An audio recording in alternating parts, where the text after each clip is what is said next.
सभी को नमस्कार दोस्तों। आज डेट है 18 जनवरी 2023 और द हिंदू के वीडियो में आपका स्वागत है। आज हम 2 दिन के द हिंदू को कवर करने वाले हैं। ठीक है, बहुत ही अच्छे तरीके से हमेशा की तरह पढ़ने वाले हैं। आज आपको मैं कुछ प्रीवियस ईयर क्वेश्चन के बारे में भी साथ में बताने वाला हूँ। इन वीडियो में मैं कोशिश करूँगा कि अब जैसे आपकी प्रीलिम्स एग्ज़ाम पास में आ रही है तो हमेशा कुछ MCQ शामिल करूँगा ताकि आप यहाँ से कुछ लॉजिकल वे सीख पाओ और कैसे क्वेश्चन हैंडल करते हैं, कैसे क्वेश्चन को अटेम्प्ट लेना है वो भी आप साथ में सीखो। ठीक है, साथ में आप हमारी वेबसाइट ज़रूर विजिट करना, यहाँ पे बहुत अच्छे नोट्स आपको मिल जाएंगे। आगे बढ़ते हैं।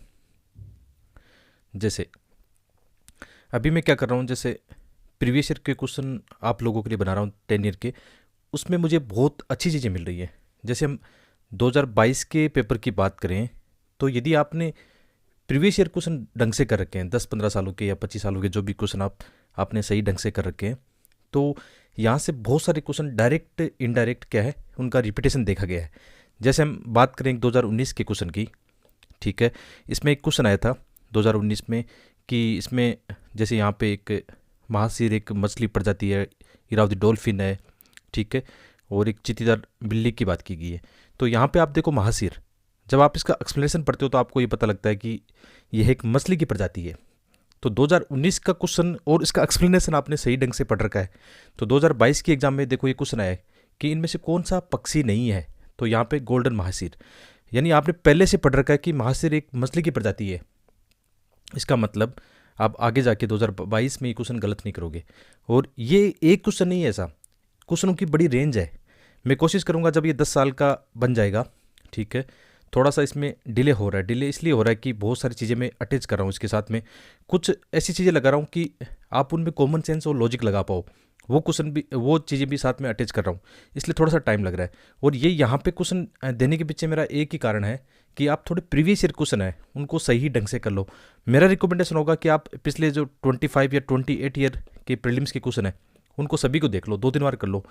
किसी भी कोचिंग की टेस्ट सीरीज करने से पहले अपने आप से क्वेश्चन करना कि मैंने प्रीवियस ईयर क्वेश्चन 2-3 बार कर लिए हैं, ठीक है। ये क्वेश्चन आपका क्लियर हो जाए, उसके बाद में मॉक टेस्ट की ओर जाना।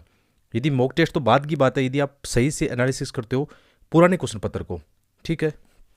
और ये रेंज है, मैं कह रहा हूँ कि इस बात पर विश्वास करना, ये एक बड़ी रेंज है, वापस रिपीटेशन इनमें देखा गया है, ठीक है। मैं आगे इसको हमेशा आपको ऐसे बताऊंगा, ऐसे क्वेश्चन जब आएंगे, और लॉजिकल थिंकिंग के साथ इन चीज़ों को हम करने वाले हैं, ठीक है। आगे बढ़ते हैं अपने पहले टॉपिक की ओर। यहाँ पे द हिंदू में एक आर्टिकल था, अच्छा, कि यहाँ पे एक बताया गया है कि हेडिंग जो इसकी है सामाजिक समानता की ओर डिजिटल भुगतान। हाल ही में हमने देखा कि किस प्रकार सरकार इन चीज़ों को प्रमोट करी है, इससे बहुत सारा फ़ायदा भी होता है इकोनॉमी में, जहाँ पे हम देखते हैं कि जो RBI का काफ़ी खर्च होता है इसमें, जैसे केस जो हम नगद भुगतान करते हैं उसमें प्रिंटिंग प्रेस को लेकर इनमें काफ़ी खर्च RBI का देखा जाता है। तो RBI अभी क्या कोशिश कर रही है, सरकार भी कोशिश कर रही है कि डिजिटल भुगतान ज़्यादा से ज़्यादा हो। इसमें बहुत सारी चीज़ें यहाँ पे क्लियर हो जाएगी, ठीक है। तो हाल ही में सरकार ने एक फैसला किया था, सरकार ने कैबिनेट ने, केंद्रीय जो कैबिनेट है उसके द्वारा लगभग बैंकों के लिए 2600 करोड़ रुपए का इसमें प्रावधान किया गया है, ताकि इसमें क्या होगा, ज़्यादा से ज़्यादा हम जो केसलेस इकोनॉमी उसकी ओर जा पाए। तो उसको लेकर ये द हिंदू में एक आर्टिकल आया था जिसको हमें देखना चाहिए। और ये कहाँ काम आएगा, ये हमारे काम आएगा UPSC मेंस GS3 पेपर में। यदि आप मेंस की बात करो GS3 में काम आएगा, ठीक है। और प्री के अंदर कई बार जो वित्तीय समावेशन को लेकर कई सारी चीज़ें इसमें पूछी गई है, वहाँ पे भी ये काम आएगा। तो इसमें एक बताया गया है कि RBI का क्या है, पेमेंट विजन 2025 एक डॉक्यूमेंट आया था, उसमें भी ये चीज़ें चर्चा में की गई थी कि हम आने वाले वक्त में क्या करेंगे, ऐसी कोशिश करेंगे कि ज़्यादा से ज़्यादा हम केसलेस इकोनॉमी की ओर जाएँ, डिजिटल करेंसी की ओर जाएँ। लेकिन इसमें कुछ चुनौतियाँ, समस्याएं भी बताई गई है कि आजकल आपने देखा ऑनलाइन काफ़ी साइबर सिक्योरिटी को लेकर चिंता रहती है, तो वहाँ पे लोग इनसे बचते हैं फिर, तो कहीं ना कहीं इनका समाधान भी हमें निकालना होगा। तो ये दस्तावेज भी इंपॉर्टेंट है, भुगतान दृष्टिकोण 2025 दस्तावेज, इंग्लिश में आप यहाँ पे देखना, पेमेंट विजन 2025 डॉक्यूमेंट में ये चीज़ें बताई गई है, ठीक है। इससे क्या होगा, उनकी कोशिश होगी हमेशा कि ऐसी कोशिश करने से क्या होगा, आर्थिक विकास, वित्तीय स्थिरता को बढ़ावा मिलेगा, भुगतान प्रणाली। देखो ये कीवर्ड जो होते हैं ना, आपकी मेंस के एग्जाम में काम आने वाले हैं। ये कीवर्ड जरूर आप कई बार अच्छे कहते हैं कि अच्छे कीवर्ड कहाँ से लाएं, तो न्यूज़पेपर में ऐसे कीवर्ड आते हैं, उनको आप अपनी डायरी में नोट कर लो और मेंस के एग्जाम में इनको इस्तेमाल करना है, ठीक है। आगे बढ़ते हैं। इसमें और भी बहुत सारी चीज़ें दी गई डिटेल में, जिनको हमें देखना है कि डिजिटल भुगतान के तरीकों में आजकल हम देख रहे हैं कि तेज़ी से इनका व्यापक विस्तार हो रहा है, ठीक है। ज़्यादा से ज़्यादा लोग क्या कर रहे हैं, बैंकिंग प्रणाली के साथ जुड़ रहे हैं। देखो जब आपने देखा PM जन धन अकाउंट आया था, ठीक है, पीएम जनधन अकाउंट से एक फ़ायदा क्या हुआ कि जो आम लोग हैं जिनकी बैंक तक पहुंच नहीं थी उनको भी इसके साथ जोड़ा गया था, आधार कार्ड को इसके साथ जोड़ा गया था। ठीक है, इसके साथ कई स्कीम हमने जोड़ी, तो इससे बहुत फ़ायदा होता है। वित्तीय समावेशन निश्चित रूप से आता है जब ऐसी योजना, ऐसी रणनीति सरकार लेकर आती है तो उससे आम व्यक्ति भी जुड़ता है। ठीक है, तो इससे क्या होगा, कहीं ना कहीं कम मूल्य के लेन देन में नकदी पर लोगों की निर्भरता कम हुई है। कोविड-19 में हम देखा इसका विस्तार और ज़्यादा देखा गया था। ठीक है, लेकिन अभी ये विस्तार कहाँ पे देखा जा रहा है? महानगरों शहरों में ज़्यादा देखा जा रहा है, लेकिन गाँव में भी ऐसा विस्तार देखा जा रहा है। जैसे मैं यदि गाँव की बात करूँ, विशेषकर हम लोग खेतों में रहते हैं, तो यहाँ पे भी मैं देख रहा हूँ कि आसानी से लोग यूपीआई का यूज़ में ले रहे हैं। आजकल ऑनलाइन जो ट्रांजेक्शन है पहले की तुलना में बहुत ज़्यादा बढ़ गए हैं।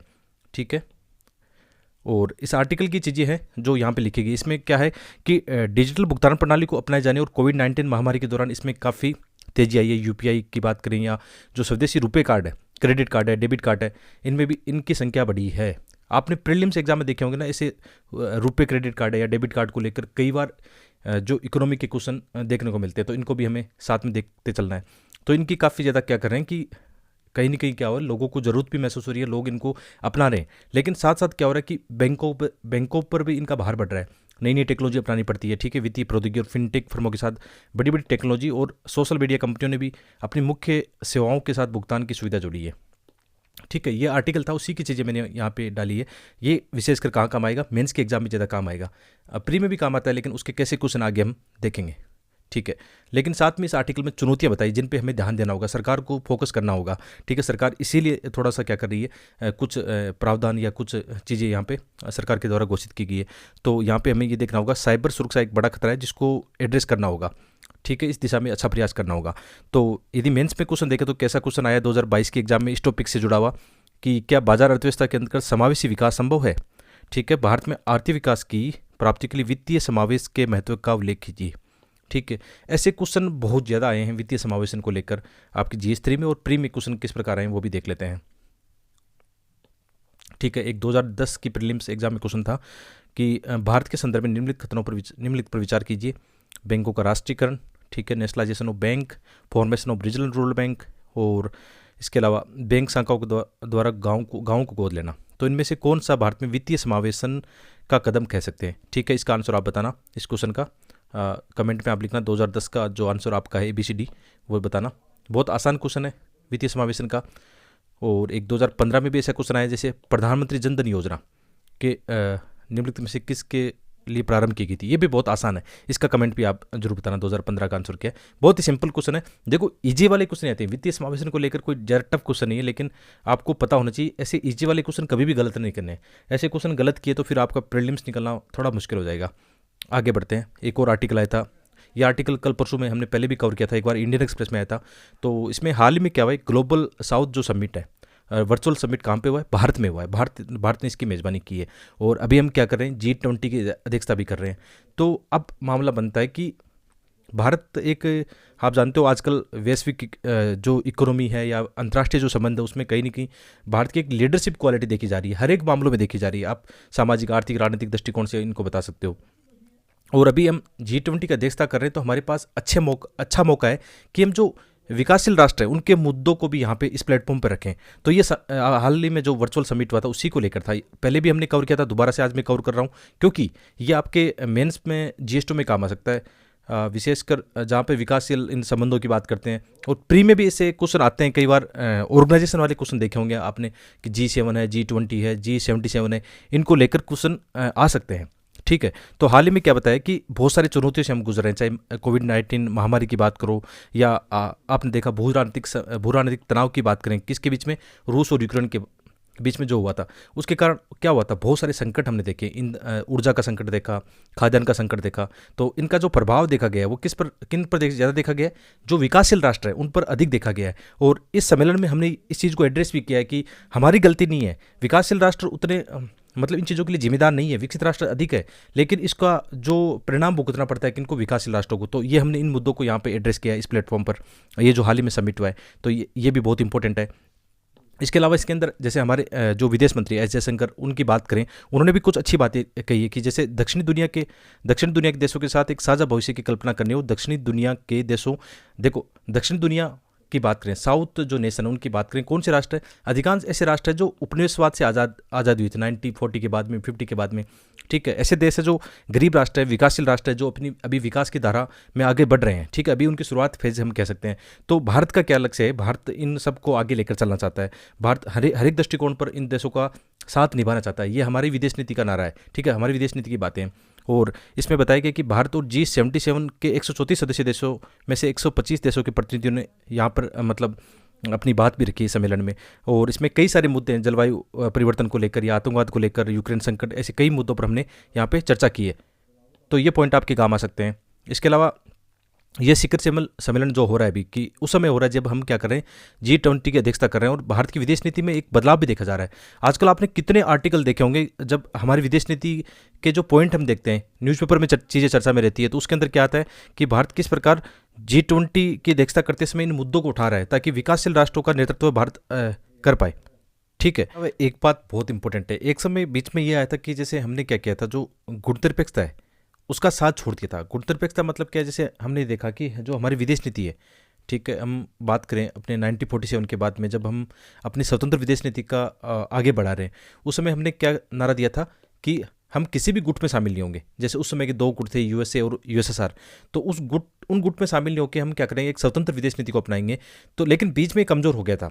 लेकिन हाल ही में फिर से क्या हुआ है कि हमने गुणनिरपेक्षता को फिर से मतलब पकड़ा है, सही से पकड़ा है। और इसके कुछ एग्जाम्पल भी दिए गए हैं। जैसे जो रूस यूक्रेन युद्ध था, इसमें हमने किसी का भी साथ नहीं दिया है, हमने किसी का भी पक्ष नहीं लिया। दूसरा पॉइंट कि जैसे एक एग्जाम्पल है कि विदेश राज्य मंत्री मीनाक्षी जो लेखी है, उन्होंने क्यूबा की यात्रा की, और उसमें बताया कि कैसे हम फिर से G77 जो राष्ट्र है, ठीक है, उनको वापस आगे बढ़ा रहे हैं। इसके अलावा जैसे हमारा गणतंत्र दिवस के जो मुख्य अतिथि होंगे, कौन होंगे? निर्गुट आंदोलन के जो सह संस्थापक थे उस समय, नेहरू के साथ में। ठीक है, तो मिस्र के राष्ट्रपति को हमने फिर से न्योता दिया। ये एग्जाम्पल बताएं जो हालांकि ज़्यादा काम नहीं है, लेकिन आपकी समझ को आगे बढ़ाएंगे। ठीक है, तो गुणनिरपेक्षता बहुत इंपॉर्टेंट पॉइंट है। इसका मतलब इस बात के लिए तैयार रहना। इस बार यूपीएससी मेंस की 2023 की बात करें तो फिर से IR में ऐसा क्वेश्चन आ सकता है मेंस के एग्जाम में, गुणनिरपेक्षता को लेकर, कि क्या गुणनिरपेक्षता की प्रासंगिकता आज भी है, क्या हमने इसको खो दिया है। ठीक है, तो इसके पक्ष में आपके पास 4, 5, 6 पॉइंट होंगे ना, कि नहीं ऐसा नहीं है, हम गुणनिरपेक्षता को फिर से आगे लेके आगे बढ़ रहे हैं। यदि हम 2022 और 23 के एग्जाम्पल देखें, ऐसे एग्जाम्पल जहाँ भारत ने गुणनिरपेक्षता की फिर से वकालत की है, फिर से गुणनिरपेक्षता के सम्मेलन में भारत शामिल होने लगा है, फिर से मतलब जो ऐसे विकासशील राष्ट्र है उनका कहीं ना कहीं उन मुद्दों को संयुक्त राष्ट्र संघ या जो अन्य अंतर्राष्ट्रीय संगठन उनमें उठाने लगा है, उनकी आवाज़ को फिर से मतलब उठाने लगा है। ऐसे पॉइंट आपके पास मेंस के एग्जाम में होने चाहिए। ठीक है, और इसके अलावा बात करें कि वैश्विक मुद्दों में हम जैसे इनकी बात करें, दक्षिण की बात करें, कौन से राष्ट्र है? दक्षिण का मतलब हो गया विकासशील राष्ट्र, नॉर्थ का मतलब हो गया विकसित राष्ट्र। तो इनकी क्या कर रहे हैं, इनकी समझ, इनकी फिर से मुद्दों को हमने एड्रेस किया है। विशेषकर जैसे ऐसे दक्षिण में कौन से देश आते हैं, दक्षिण एशियाई और उपमहाद्वीपीय क्षेत्रीय जो समस्या है उनको भी हमने उठाया है। ठीक है, उनको समावेशी बनाने के लिए हमने कई प्रयास किए हैं, तो ये काम आएगा। इसके अलावा भारत को इसमें कुछ चीज़ें बताई गई कि भारत को G20 में दक्षिण दुनिया के देशों की आवाज़ के रूप में सुना जाए, और इसके लिए उसे अन्य देशों की आकांक्षाओं को प्रतिबिंबित करना चाहिए। ठीक है, ये थोड़ा सा एड्रेस करके इसको बताया गया है। तो ये हमने 3-4 दिन पहले भी इसको उठाया था, इस मुद्दे को ना, तो ये IR में आपके काम आएगा, इस बात को ध्यान रखना। ठीक है, बहुत ही इंपॉर्टेंट कीवर्ड है। कई बार आप कहते हो ना कि IR के क्वेश्चन के लिए हम कौन सी कोचिंग के नोट्स पढ़ें या कहाँ से कोचिंग करें, नीड ही नहीं इसकी। यदि आप डेली बेसिस पर आप अपना न्यूज़पेपर सही से पढ़ रहे हो तो आपके पास बूंद बूंद से गड़ा भर जाएगा यार। छोटे छोटे कीवर्ड आप उठाते रहना, और क्वेश्चन आपकी रेंज से बाहर ही नहीं, आप उठा के देखना कभी भी, सब आपकी रेंज में। या आपने मैप भी उस दिन देखा था, जो ब्लू कलर के नॉर्थ वाले देश हैं, ठीक है, इनको विकसित राष्ट्र कह सकते हैं, जो रेड में है विकासशील राष्ट्र हम इनको कह सकते हैं, या जो दक्षिण के देश हैं उनको हम कह सकते हैं इसमें। ठीक है, और अब देखो ये क्वेश्चन ऐसे आते हैं, G77 इस बार प्री में आ सकता है, डायरेक्ट क्वेश्चन ऐसा आ सकता है, तो इसके बारे में जानना जरूरी है। तो ये क्या है, संयुक्त राष्ट्र संघ में जो G77 है वो किसका प्रतिनिधित्व कर रहा है? विकासशील राष्ट्रों का। और आज कितने देश हो गए इसमें? 134 विकासशील देश इसमें हो गए। तो आप बोलोगे इसका नाम अभी ये क्यों नहीं है? देखो, इसका मूल रूप से इसको वही जाना जाता है, G77 के रूप में ही जाना जाता है। ठीक है, तो ये विशेषकर क्यों बनाया गया था? जो विकासशील राष्ट्र हैं इनको मुद्दों को उठाने के लिए। ठीक है, और इसका मुख्यालय यूएनओ में है। ठीक है, और इसकी स्थापना जो हुई थी जिनेवा में हुई थी। इसकी स्थापना 15 जून 1964 को हुई थी, और वर्तमान में इसके सदस्य कितने हैं? 134 सदस्य राष्ट्र है। भारत भी इसका सदस्य राष्ट्र है। कई बार ऐसे क्वेश्चन आएंगे कि इस संगठन का सदस्य भारत है कि नहीं है, ऐसे क्वेश्चन आ सकते हैं। ठीक है, और इसकी स्थापना कब हुई थी? जब यहाँ पे जो अंकटाड है, व्यापार और विकास पर संयुक्त राष्ट्र सम्मेलन है, अंकटाड है ना, इसका एक सम्मेलन हो रहा था उस समय, उसी के अंदर इस ग्रुप को बनाया गया था। ठीक है, तो बहुत ही सिंपल कॉन्सेप्ट है इसकी। और मेंस में कैसे क्वेश्चन आएंगे, जैसे 2019 की बात करें तो क्वेश्चन आया था, उभरती हुई वैश्विक व्यवस्था में भारत द्वारा प्राप्त नव भूमिका के कारण उत्पीड़न और उपेक्षित राष्ट्रों की मुखिया के रूप में दीर्घकाल से संपोषित भारत की पहचान लुप्त हो गई। तो इसमें कई सारे तर्क देके आपको बताना होगा। और प्री में आईआर के कैसे क्वेश्चन आते हैं, प्री में जैसे इसकी बात करें 2015 में कैसा क्वेश्चन आया, जैसे अभी ये वर्चुअल समिट हुआ है, तो देखो इसको लेकर क्वेश्चन 2016 में एक क्वेश्चन आया था, देख लेते हैं एक बार कि यहाँ पे बात करना, आप निम्न जो स्टेटमेंट है उन पर चर्चा करना कि भारत अफ्रीका शिखर सम्मेलन, इंडिया अफ्रीका शिखर समिट हुआ है। ठीक है, उस समय ये भारत में हुआ था, तो इसके स्टेटमेंट है। ठीक है, जो 2015 में हुआ ये तीसरा सम्मेलन था, दूसरा स्टेटमेंट इसका ऐसा है। तो ऐसे ही क्या है जो अभी हम पढ़ रहे हैं, जो समिट हम पढ़ रहे हैं उसके बारे में प्री में क्वेश्चन आ सकता है। ये आपको एक तो पहला ये ध्यान रखना है, voice of the global south summit है ना, वर्चुअल शिखर सम्मेलन भारत में हुआ है, इसको लेकर ये क्वेश्चन आ सकता है। इसके अलावा कुछ क्वेश्चन आते हैं ऑर्गेनाइजेशन के, जैसे अभी G77 की बात करें तो पहले भी ऐसा क्वेश्चन आया, जैसे भारत निम्नलिखित में से किसका सदस्य है, किन का सदस्य है, ये याद रखना। तो भारत किसका इसमें दिया है, 3 इसमें दिए गए, इनमें सदस्य है कि नहीं, तो इसका आंसर क्या है, बी भारत क्या है, इसमें केवल 3 वाला सही है कि पूर्वी एशिया शिखर सम्मेलन का। इसमें वैसे भी हम निकाल सकते हैं, जैसे आसियान राष्ट्र है ना, जो आसियान उसका सदस्य भारत नहीं है, तो 2 को आप एलिमिनेट करते हो तो आपका आंसर निकल के आता है। और पूर्वी एशिया शिखर सम्मेलन में भारत कई बार शामिल होता है, न्यूज़पेपर में आप पढ़ते हो, तो इसका आसानी से आंसर निकाला जा सकता है। इसका मतलब प्री के अंदर आईआर के कैसे क्वेश्चन आते हैं, ज़्यादातर क्वेश्चन आते हैं कि भारत किसका सदस्य है, या अंतर्राष्ट्रीय जो संगठन है उनको लेकर प्री में क्वेश्चन पूछे जा सकते हैं। आगे बढ़ते हैं। तो ये 2 आर्टिकल थे जो अभी तक हमने दोनों पढ़े, ये द हिंदू के एडिटोरियल थे। कई बार आप कहते हो कि आप द हिंदू की जो एडिटोरियल शामिल नहीं करते हो, मैं तभी शामिल करता हूँ जब मुझे लगता है कि इससे प्री और मेंस में क्वेश्चन आ सकते हैं। बाकी फालतू के तो बहुत सारे आर्टिकल एडिटोरियल आते हैं, उनको कहाँ तक पढ़े हम। ठीक है, आगे बढ़ते हैं। अच्छा, ये न्यूज़ थी कि जैसे अभी जो हमारा शुक्रयान फेस्ट है, इसको हम 2031 तक लॉन्च करने वाले हैं। कई सारी समस्या थी इसको अनुमति को लेकर, बीच में कोविड भी आ गया था, संसाधनों को लेकर सही से हम इस पर वर्क नहीं हो पाया, इसलिए अब संभावना है कि इसरो कह रहा है कि 2031 तक हम कोशिश करेंगे इसको लेकर। ठीक है, तो इसरो का जो विनिस मिशन है शुक्रयान फेस्ट, ये पहले कब लॉन्च होने वाला था, दिसंबर 24 में लॉन्च होने वाला था। और इसका आइडिया पहले से बात इस पर काफ़ी चर्चा चल रही थी, लेकिन अब इसको लॉन्च किया जाएगा 2031 में। ठीक है, कुछ इसके कीवर्ड आपको पता होना चाहिए कि इसमें क्या, ये एक ऑर्बिटर मिशन होगा और इसके वैज्ञानिक पेलोड में वर्तमान में एक उच्च रिजोल्यूशन सिंथेटिक एपर्चर रडार है, इसके अलावा एक ग्राउंड पेनेट्रिंग रडार शामिल है। ये इसकी कुछ विशेषताएं हैं, हो सकता है कभी प्री में ऐसा क्वेश्चन आ जाए। अभी तो इसको लेकर शुरुआती फेज है, तो कई सारी चीज़ें अभी जुड़नी बाकी है। इसका उद्देश्य क्या है कि शुक्र ग्रह जो है उसकी भूगर्भीय और ज्वालामुखी की जो गतिविधियाँ हैं उनके बारे में हमें काफ़ी इसकी जानकारी मिलने वाली है। तो ये शुद्ध रूप से कहाँ काम आ सकता है, आपकी प्री एग्जाम में काम आ सकता है। ठीक है, और इसको लेकर ऐसे क्वेश्चन कैसे बनते हैं, इसको लेकर जैसे 2016 में क्वेश्चन आया था किसका, मंगलयान का क्वेश्चन आ चुका है। तो ये आपको पता होना चाहिए कि प्री में किस टाइप के क्वेश्चन साइंस और टेक के, विशेषकर स्पेस वाले पार्ट से पूछे जा सकते हैं, तो इसका भी आपको आइडिया होना चाहिए। इसीलिए मैं क्या कोशिश करता हूँ कि प्रीवियस ईयर क्वेश्चन आपको साथ में ही लगाता हूँ, ताकि आपको उस टॉपिक की थोड़ी सी क्लियरिटी पता हो, साथ में कैसे क्वेश्चन प्रीवियस में आ चुके हैं, ताकि आपकी तैयारी करने का तरीका बदल जाए। ठीक है, सही दिशा में हो जाए। आगे बढ़ते हैं। आगे एक और द हिंदू के, आज के द हिंदू में एक छोटा सा आर्टिकल था। ये कहाँ काम आएगा, ये आपके एग्जाम्पल के रूप में काम आएगा। जहाँ जहाँ आपको एग्जाम्पल इस्तेमाल करने हैं, कहाँ पे ऐसे राइटिंग में करने हैं, आपको GS1 और GS2 में जहाँ पे सोसाइटी का पार्ट है वहाँ पे कई सारे ऐसे एग्जाम्पल चाहिए। आप अपने सिलेबस GS2 में NGO सेल्फ हेल्प ग्रुप के बारे में बात की गई है, ठीक है, कम्युनिटी भागीदारी की बात की गई है, तो वहाँ पे ये एग्जाम्पल के रूप में आप इसको इस्तेमाल कर सकते हो। इसमें क्या बताया गया है कि हिमाचल में क्या है कि ऐसा ग्रुप बना है महिलाओं का, जो वहाँ के वन है, स्थानीय जो वन है, इससे फ़ायदा क्या हुआ, जैसे 2 फ़ायदे हुए।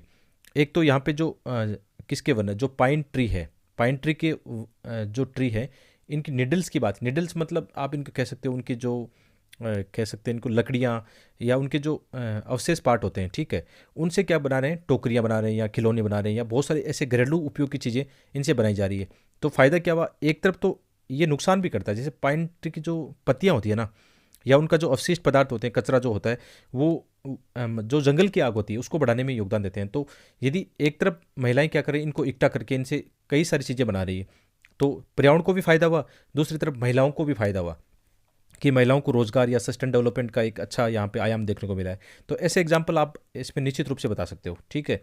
और इसमें ज़्यादा डिटेल की आवश्यकता नहीं है, इसमें नॉर्मली आपको चाहिए एग्जाम्पल। मेंस के एग्जाम में इस्तेमाल करने के लिए वन लाइनर या टू लाइनर आपको एग्जाम्पल चाहिए, कुछ केस स्टडी आपको चाहिए, तो ये बता सकते हो। तो इसके अंदर बताया भी है कि कैसे उन्होंने अपना सेल्फ हेल्प ग्रुप बनाया और हिमाचल सरकार की कई योजनाएं हैं। ठीक है, जैसे हम देखें हिमाचल प्रदेश, ये जो योजना थी ना, वन पारिस्थितिक तंत्र प्रबंधन और आजीविका में सुधार के लिए, इसमें जो स्थानीय लोग हैं उनकी आजीविका बढ़ाने के लिए, जैविकता संरक्षण के लिए करने के लिए इसमें ऐसी शुरुआत की गई। और इसको कौन फंड कर रहा है? एक तो देखो हिमाचल प्रदेश वन विभाग है, उसकी ये योजना है। साथ में इसको फंड करा है जापान इंटरनेशनल कोऑपरेशन एजेंसी, जो कि मतलब सस्ता ऋण प्रोवाइड कराता है, कई सारी चीज़ें यहाँ पे प्रोवाइड कराता है। तो इनका एक देखा जा सकता है कि सेल्फ हेल्प ग्रुप के माध्यम से कैसे महिला सशक्तिकरण हो सकता है। ठीक है, इनको बताया गया है। तो ऐसे न्यूज़पेपर में ऐसी चीज़ें आती है ना एग्जाम्पल वाली, उनको अपने डायरी में नोट कर लेना, ये आपके बहुत काम आएगी। आपको लगता है कि ये फालतू के टॉपिक कहाँ से आ गए, ऐसा नहीं है। ऐसे एग्जाम्पल आपको एथिक्स में भी चाहिए, GS 1 2 3 4 सब जगह चाहिए। तो ये चीज़ें इंपॉर्टेंट है। ठीक है, एक और अच्छी, ये कहाँ पे काम आएगा, ये प्रीलिम्स एग्जाम में आपका काम आएगा कि हाल ही में क्या हुआ है मणिपुर में। मणिपुर की जो लोकटिक झील है वहाँ पे 94 ईयर बाद में एक जो डक है, डक की प्रजाति है, ठीक है, ग्रेटर स्कूप, इसको देखा गया है। मतलब इसको पहले कभी नहीं देखा गया था, 94 ईयर पहले देखा गया था। ठीक है, और इसकी आयुषन कैटेगरी कौन सी है? लिस्ट कंसर्न में है। तो कभी कभी ऐसे क्वेश्चन आते हैं, जीव जंतु वाले एक दो क्वेश्चन आ जाते हैं। ठीक है, सिंपल वाले क्वेश्चन है जिनको छोड़ना नहीं है। यदि न्यूज़पेपर में आ रहा है तो आपके लिए बहुत काम का है। ठीक है, आगे बढ़ते हैं और इसके बारे में थोड़ी सी जानकारी लेते हैं कि बतख की ये दुर्लभ प्रजाति है ग्रेटर स्कूप, जिसे स्थानीय रूप से संदांगमन के नाम से भी जाना जाता है। और इसको लगभग 90 साल के बाद में फिर से यहाँ पे मणिपुर में लोकटक झील के आसपास देखा गया है। ये क्या है? मध्यम आकार का एक गोता लगाने वाला बतख की प्रजाति है। ठीक है, ये इस परिवार से एनाटिडे एनाटिडे परिवार से हैं। और लगभग यहाँ पे पूरी डिटेल दी गई है आपको। और थोड़ा बहुत आपको ये पता होना चाहिए कि किस टाइप के क्वेश्चन यहाँ से पहले भी आ चुके हैं। जैसे यहाँ पे क्वेश्चन आया था 2015 में, नेशनल पार्क के बारे में आया था, जहाँ पे फ्लोटिंग वनस्पति कहाँ पे पाई जाती है उसके बारे में था। तो इसका जो आंसर होगा केबुल लेमजाओ जो नेशनल पार्क है, लोकटक झील जहाँ पे है ना, उसका ये क्वेश्चन आपके काम का है। तो इसके अंदर लोकटक झील के बारे में पूरी जानकारी है, मैपिंग भी आपको दे रखी है कहाँ पे है लोकटक झील। यहाँ पे संगाई हिरण पाया जाता है। यहाँ पे जो इस झील में क्या है, यहाँ पे कौन सा नेशनल पार्क है? केबुल लेमजाओ नेशनल पार्क है। और यहाँ पर तैरते हुए उद्यान है, मतलब फुमाडिस जिनको बोलते हैं, कुछ ऐसी घास है या वनस्पति है जो पानी पे तैरती है। ठीक, और पारितंत्र का एक अच्छा पार्ट है, वेटलैंड हम इसको कह सकते हैं। तो कई सारी चीज़ें आपके यहाँ पे काम आ सकती है। ठीक है, तो ये 4 चीज़ें आज हमने कवर की आज के न्यूज़पेपर में। एक हमारे प्री में मैपिंग में काम आएगी, कहाँ पे? इन्वायरमेंट वाले टॉपिक में ऐसे ही क्वेश्चन आते हैं लगातार, देखे मैंने। ठीक है, और ये भी आपके इन्वायरमेंट में ये जो बतख है इसके बारे में क्वेश्चन आ सकता है। तो ये 4 चीज़ें हमने आसानी से कवर की। मिलते हैं एक और वीडियो में। वीडियो को लाइक शेयर करते रहना, साथ में अपनी कमेंट करके बताना कि हमारी ये सीरीज़ कैसी चल रही है। बहुत बहुत धन्यवाद।